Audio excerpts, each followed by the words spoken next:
गावाच्या कडेला एक वयोवृद्ध आजी राहायची. तिचे नाव पार्वतीबाई. ती एकटीच आपल्या जुन्या घरात राहायची.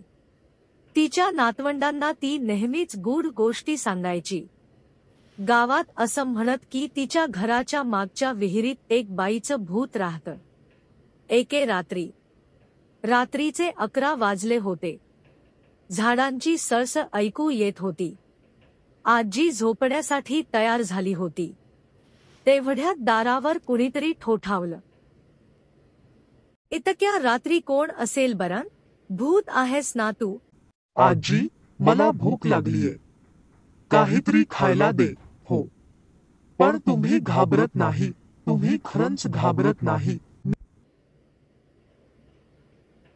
मी या जगात 80 वर्षं जगले. लोकांचं खरं रूप पाहिलंय.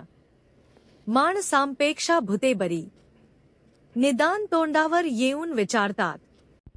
लहानशी खोपटी आहे. मी साधन जेवते. तुला भूक लागलीय ना? ये, बस. गरम भाकरी आणि कांद्याची चटणी देते. खूप वर्षांपूर्वी इथे मरण पावले. कोणी माझं म्हणणार नव्हतं, म्हणून या विहिरीत अडकून राहिले. आपलं नसतं असं म्हणू नकोस बा. ही पृथ्वी सगळ्यांची आई आहे. आजी, मी आता मुक्त होते. तुझा आशीर्वाद दे. पुन्हा जन्म घ्यायचा असेल तर तुझ्या नातवंडात एक होऊन यायचं आहे. बरी झालीस पोर. त्या रात्रीनंतर त्या घराच्या विहिरीत भूत पुन्हा कधीच दिसलं नाही. ही कथा सांगते की प्रेम, माया आणि चांगुलपणाने कोणाचंही दुःख हलकं करता येतं. भूत सुद्धा अगोस्ट्स. Hope you liked it.